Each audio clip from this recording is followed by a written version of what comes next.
let's turn our attention to Channel Migrants. I've been asking you this morning your thoughts, just your reaction, just what the heck is going on with the revelation that there are, just extraordinary numbers. This is from Dan O'Mahony. I have to look his title up every single time. Clandestine Channel Threat Commander for Border Force. And he said that up to 2% of the adult male population of Albania has travelled to the UK in small boats across the channel in the last year. Just absolutely extraordinary numbers. Given that his job is to deal with this, he's obviously not doing a very good job. But I'm asking for your reaction. Lewis says, why doesn't the UK offer them work visas so they can work legally and then leave again instead of fueling this smuggling wet highway? I don't know how many more people we need washing cars. I'm going out on a limb here.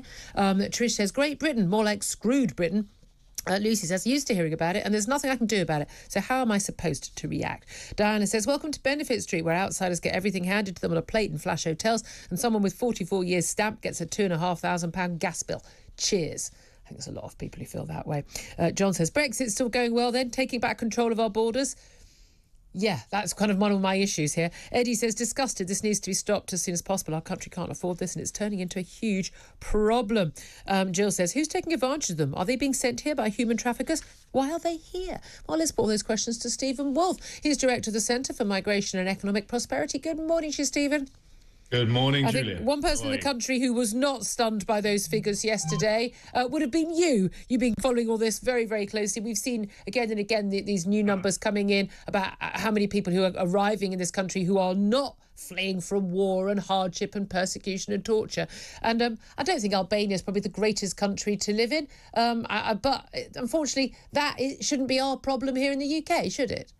No, they're just simply fleeing slightly less wages than they get here in the UK. They're fleeing the opportunity of having not a new iPhone or not having a new television set. What they're doing is fleeing here to work for the gangsters who are encouraging them to come to the UK, where we know that Albania is now the leading cocaine importer and exporter from South America into Europe. We know that Albanian gangsters are taking control of the marijuana market. We know that the Albanian gangsters are moving high-end cars and people trafficking for women into the sex trade.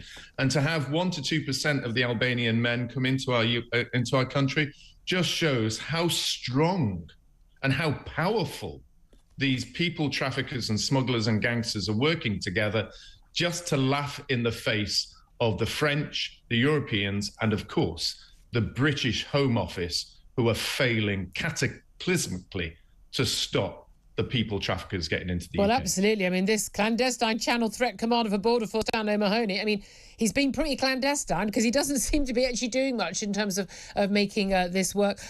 We are seeing this exponential rise, you said, particularly in the Albanian criminal gangs gaining a foothold in northern France.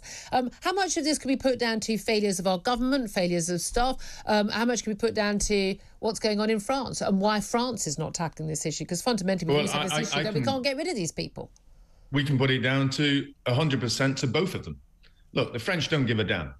Let's be clear about it. They do not care how many people pile up onto their camps in France and come over to the UK. They don't want them in their country. Well, no, but hold on a minute. They wouldn't be arriving there in northern France and travelling through the country to get to the UK if they didn't think they could do that. So if that route was sort of closed off, then surely France would have less of a problem with these people. Yes, they would, but this is a European Union issue, a European Union that spent $10 billion a year on dealing with immigration. And as we watched only the other day, a German non-governmental organisation bringing in 2,000 across the coast from Libya into Italy, a French non-government organisation in a huge ship bringing in migrants into Italy as well. This is an industry that is supported, aiding and abetting the people traffickers by actually employing huge ocean liners to pick up people traffickers in Italy, in the waters coming up to Italy and Greece. They land them into the south of those countries and then they traipse all the way to France. And in the meantime, we've got the Albanian gangsters laughing all the way to the bank, bringing them across the east. And then we have the Afghan gangsters who are bringing in through the heroin tracks, the Iranians and the Iraqis, who are the biggest numbers coming into our country. You've got a global issue coming here, and they are just simply laughing any prime minister in the UK, they're laughing at Macron and they're laughing at the European Commission as they go off and enjoy their holidays on the illegal and gangster-based money that they're gaining. Yeah, I mean, I couldn't agree more with all of that. And I'm sure so many of my audience are just nodding away. It is an industry. And again, all these non-governmental organisations and charities, a lot of them, it's an industry for them as well. There's a lot of very highly paid lawyers making a lot of money out of all of this. And funnily enough, it's amazing how few of these people who turn up on our shores, even the asylum seekers who turn out to be, you know, nuclear physicists or doctors or engineers. I mean, apparently that's what they're all turning up to do. Actually, they're young Albanian men without a qualification to their name, and you say they're working illegally, and actually that's undercutting people on the lowest wages in this country and driving crime as well, and costing us a fortune. Rehash the figures about just quite how much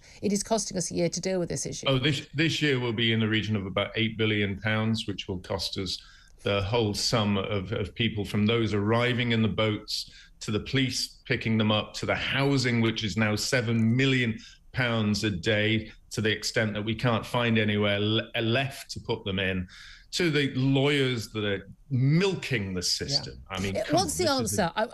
Just finally, and really briefly, what is the solution? Okay, I'm in the United States at the moment, Julia, watching what they're doing in America, where they had 7,000 come across the borders yesterday. I'm watching DeSantis turning around and putting them in coaches and shipping them to the liberal areas. Can I say, I loved that. Yes, let's ship them all to Islington and Hampstead, and then maybe they'll see differently. We can mention, illegal migrants and legal migrants. Just extraordinary figures came out yesterday after the, I love this guy's job title, clandestine channel threat commander for Border Force, a man by the name of Dan O'Mahony. He said that up to 2% of the adult male population of Albania has travelled to the UK in small boats this year alone. It's 10,000 young Albanian men, not fleeing war, last time I looked, or whether there's a war in Albania, arriving in this country. He says there's been an exponential rise to Albanian criminal gangs gaining a foothold in northern France, trafficking these men in, many of whom come here, work illegally, and then head back home again 6 months later. There's no doubt that the new Home Secretary, back in the job, Suella Braverman, has a very tough job to do. She does, but I think she is a very skilled lawyer and a strong-minded lady. So if anybody can do it, she can. So I hope we'll all give her proper support, because she wants what most people in this country want, an end to this dangerous and illegal trade. And as you rightly say, Julia, if people are coming in from the continent of Europe, they cannot be genuine asylum seekers, because they are coming from a safe country. They don't need to come from France or places further east on the continent to the United Kingdom. How is it going to be stopped, though? I mean, we've been told so many different ways it's going to be stopped, and everyone comes in promising to stop it. Priti Patel was Home Secretary. We know she felt strongly about it. Didn't manage to stop it at all. On the contrary, it ended up, I think, doubling under her watch. Well, that is where it's not my area of expertise, because I think you need a really good migration and criminal lawyer to tell us what changes in the law we need to satisfy all the lawyers and courts in Britain who otherwise seem to side with the people who come in illegally. And if anybody can do it, Suella can do it. So I hope you'll have a chance to interview her at some stage. Oh, absolutely.